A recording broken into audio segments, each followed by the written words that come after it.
10 bagger शब्द बड़ा लुभावना शब्द है। इस शब्द को पीटर लिंच ने लोकप्रिय बनाया है। वो इस वर्ड को उन शेयर्स के लिए यूज करते थे जो इन्वेस्टर के पैसे को 10 गुना कर दे। समय के साथ जब इक्विटी ने बम्पर रिटर्न देना शुरू किया तो 10 बैगर से आगे 100 बैगर का रास्ता खुला। भारत में भी 100 बैगर शेयर्स की कमी नहीं है। दर्जनों ऐसी कंपनियां हैं जो इस स्तर तक पहुंची हैं।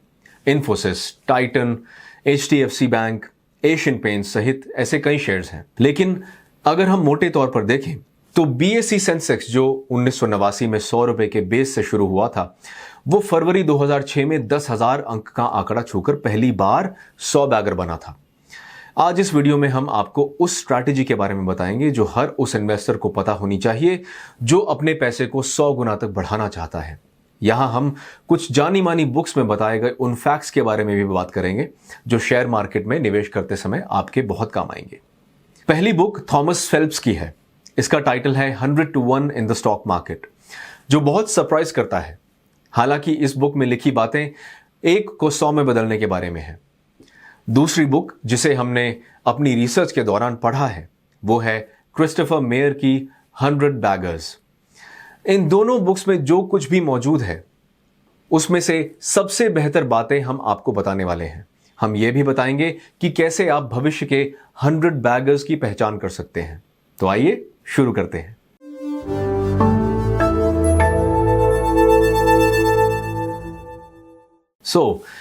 बेहद आसान गणित से शुरू करते हैं।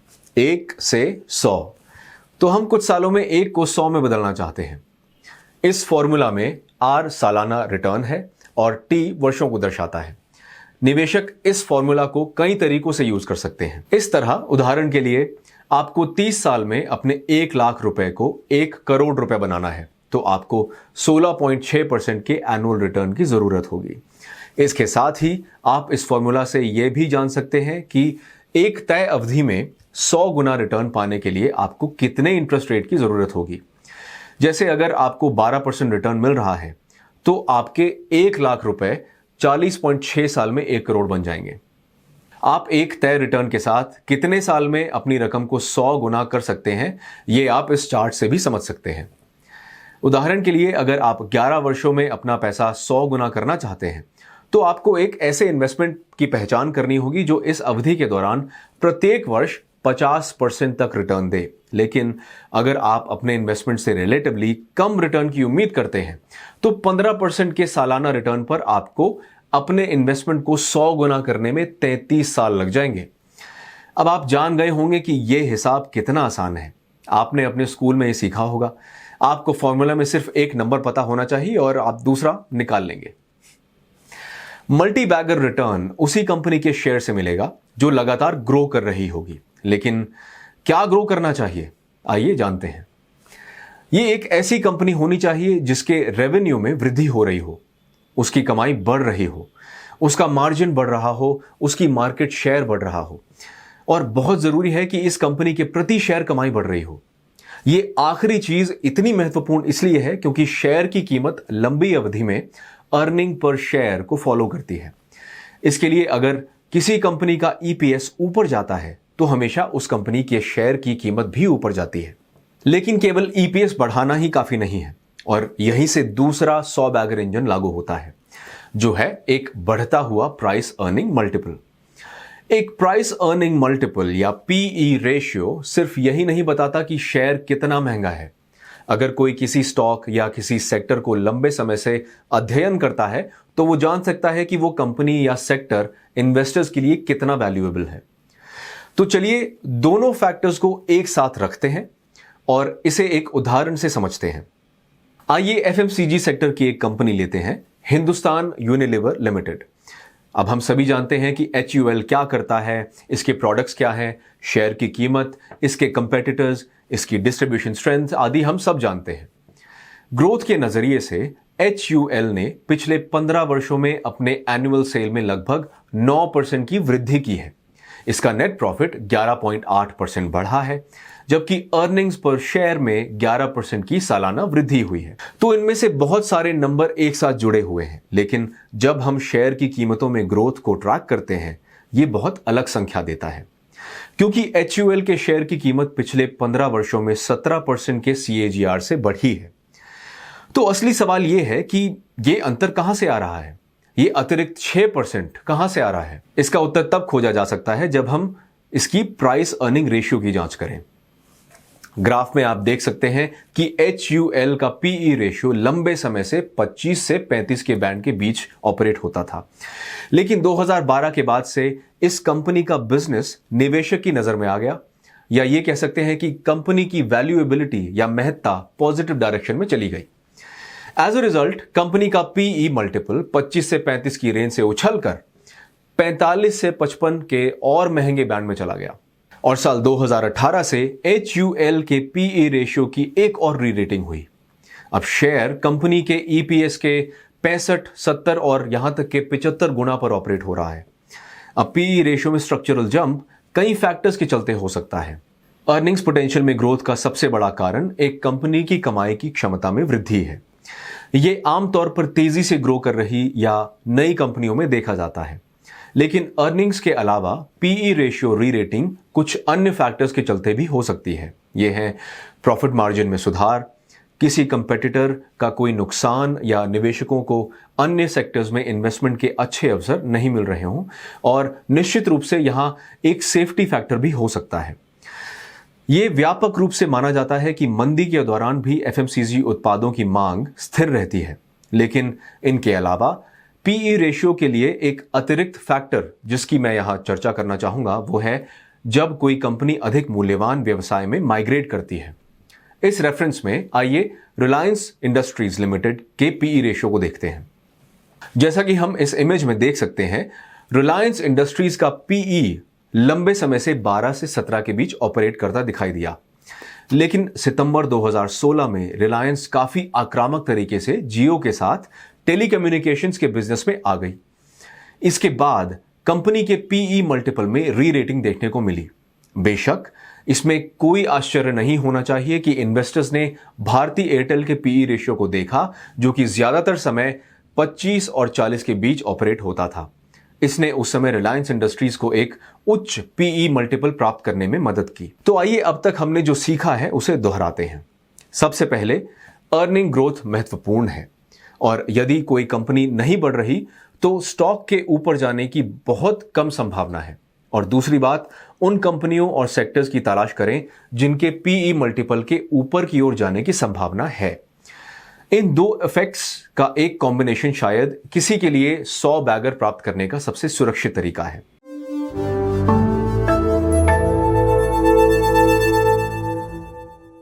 थॉमस फेल्प्स और क्रिस्टोफर मेयर ने अपनी अपनी बुक्स में कुछ प्रमुख विशेषताओं और स्थितियों के बारे में बताया है जो 100 बैगर के निर्माण में मददगार हैं। छोटी कंपनियों में यह आसान है।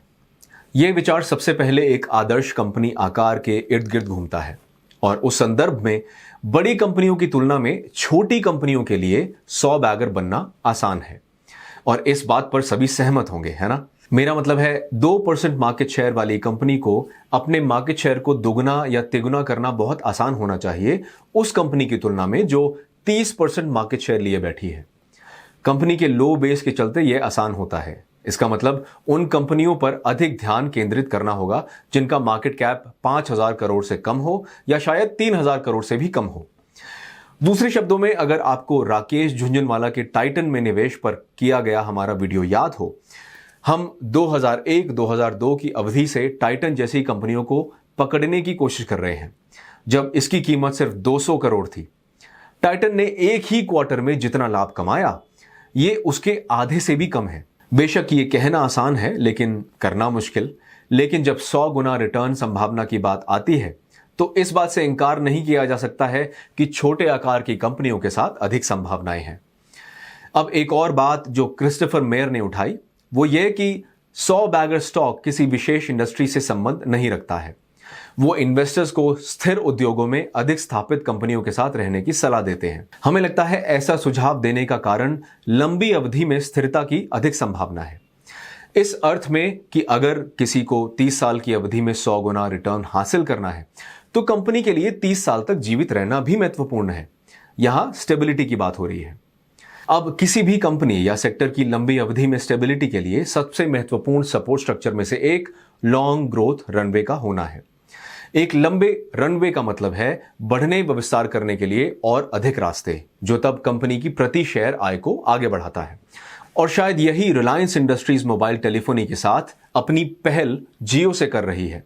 इससे विकास के कई रास्ते खुल रहे हैं, जैसे broadband, fibre, satellite telephony, OTT platforms, MSME के लिए डिजिटलाइजेशन, जियो मार्ट, एक 4G स्मार्टफोन डिवाइस और 5G व इसी तरह की तकनीक सक्षम पहल, जिनके कई दशकों तक चलने की उम्मीद है।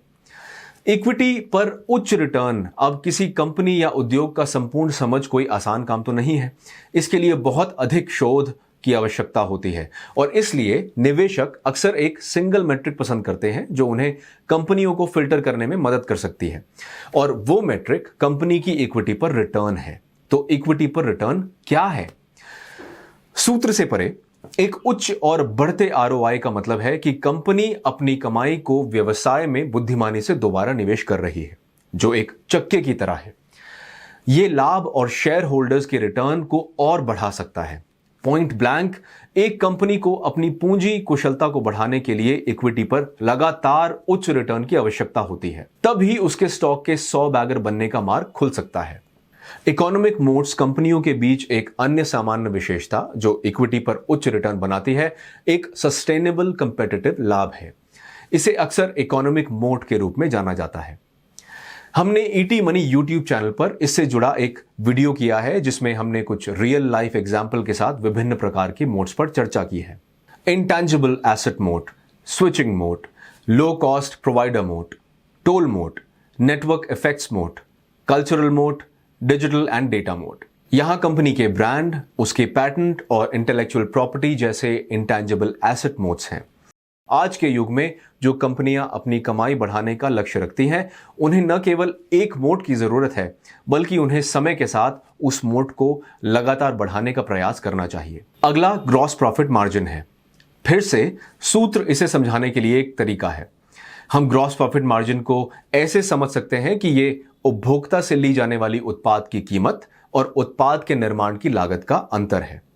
और इसका बेस्ट एग्जाम्पल एप्पल है, जो लगातार 35% से अधिक का ग्रॉस प्रॉफिट मार्जिन दे रहा है। एप्पल काफी समय पहले ही 100 बैगर हो गई है और इसके पास हाई ग्रॉस प्रॉफिट मार्जिन है, जो स्टॉक मार्केट में 1 को 100 में बदलने में बड़ी भूमिका निभाता है। और अंत में एजेंट मैनेजर कंपनियों की तुलना में ऑनर ऑपरेटर कंपनियां 100 बैगर तक पहुंचने में अधिक सक्षम होती हैं। ऑनर ऑपरेटर कंपनियां वो कारोबार हैं जिनका प्रबंधन उनके फाउंडर्स या सबसे बड़े शेयर होल्डर्स द्वारा किया जाता है। Reliance industries, Wipro, doctor Reddy, HCL, Dabur और टाटा ग्रुप की कई कंपनियां ऑनर ऑपरेटर कंपनियों के उदाहरण हैं। इन कंपनियों में बेहतर कैपिटल एलोकेशन डिसीजंस हो पाते हैं, एक्विजिशन करने में बहुत अनुशासित होती हैं, लेवरेज में सिलेक्टिव होती हैं, वो भारी मात्रा में स्टॉक्स बायबैक करती हैं, रिपोर्टेड प्रॉफिट्स पर कैश फ्लो फोकस में रहता है। अब इन सब की वजह से बेहतर शेयर प्राइस परफॉर्मेंस आता है। वास्तव में जोएल शुल्मन और एरिक नॉइस द्वारा की गई 2012 की एक स्टडी से पता चला है कि दुनिया के अरबपतियों द्वारा प्रबंधित कंपनियों ने लंबी अवधि में सालाना 7% की दर से इंडेक्स को पीछे छोड़ दिया है, और यह केवल अमेरिका में ही देखने को नहीं मिला है। यहां तक कि भारतीय कंपनियों के मामले में भी प्रमोटर के नेतृत्व वाली कंपनियों द्वारा अर्जित मुनाफा अक्सर पेशेवर प्रबंधक के नेतृत्व वाली कंपनियों से बेहतर रहा है। इसलिए अगर आप गेम में अपना पैसा लगा रहे हैं तो एक ऑनर ऑपरेटेड कंपनी बेहतर रहेगी, क्योंकि उस कंपनी में संचालक का पैसा लगा होता है। फेल्प्स और मेयर के अनुसार उस 100 बैगर के लक्ष्य तक पहुंचने की आपकी संभावना न केवल अधिक हो जाएगी, बल्कि आपके वहां तेजी से पहुंचने की संभावना है।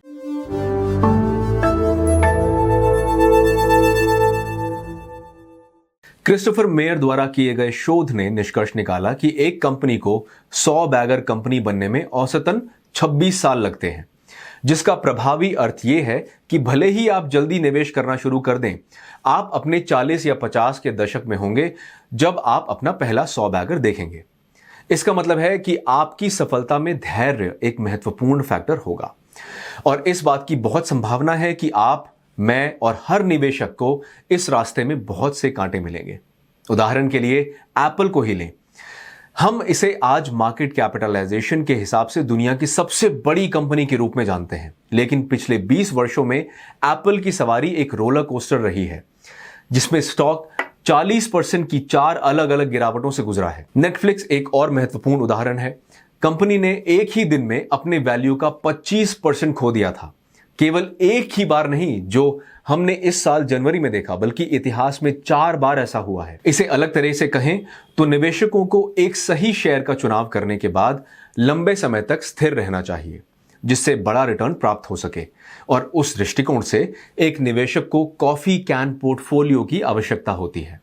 यदि आप पहली बार कॉफी कैन पोर्टफोलियो या कॉफी कैन इन्वेस्टिंग शब्द सुन रहे हैं, तो इसका मतलब उच्च गुणवत्ता वाले शेयरों का एक सेट है, जिसे आप एक बार खरीद लेंगे और दशकों तक उन्हें छुएंगे नहीं।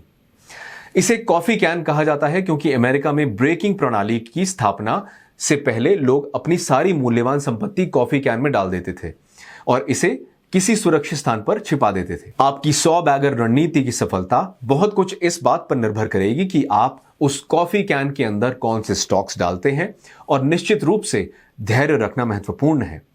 आपको एक बार निवेश के बाद वर्षों तक इस निवेश की ओर नहीं देखना होगा। सही शेयर चुनने की समझ, उन्हें खरीदने की हिम्मत, उन्हें रखने का धैर्य। याद रखें, शेयरों में पैसा बनाने के लिए आपके पास उन्हें देखने की दृष्टि होनी चाहिए, उन्हें खरीदने की हिम्मत होनी चाहिए और उन्हें धारण करने का धैर्य होना चाहिए। और इन तीनों में से धैर्य सबसे दुर्लभ लक्षण होता है।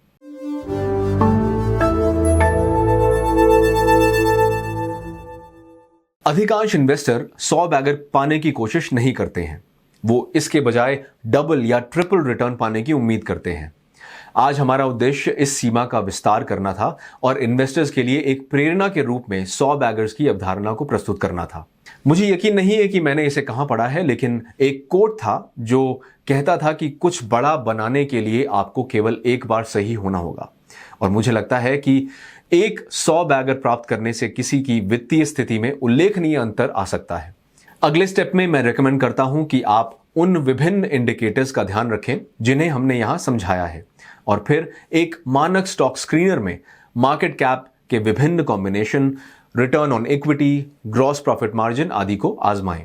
एक बार जब आपके पास कंपनियों की सूची आ जाए तो इसे समझने की कड़ी मेहनत करें। प्रतिस्पर्धा का दायरा, industry, risk factors, growth runways आदि देखें और जानें कि क्या यह 100 बैगर की स्ट्रक्चर में फिट बैठता है या नहीं। यह सच है कि इसमें बहुत मेहनत लगती है। याद रखें कि मैंने अभी क्या कहा। आपको इसे केवल एक बार ठीक करने की आवश्यकता है और भविष्य में मिलने वाले पुरस्कार आपके द्वारा आज किए गए प्रयासों से कहीं अधिक होंगे। और इसी के साथ हम इस वीडियो के आखिर में आते हैं। अगर आपने कुछ नया सीखा है तो उस लाइक बटन पर टैप करें, इस वीडियो को शेयर करें, हमारे चैनल को सब्सक्राइब करें, और मैं अगले सप्ताह एक और ज्ञानवर्धक वीडियो के साथ आपसे मिलने की उम्मीद करता हूं। Mutual fund investments are subject to market risks. Read all scheme related documents carefully.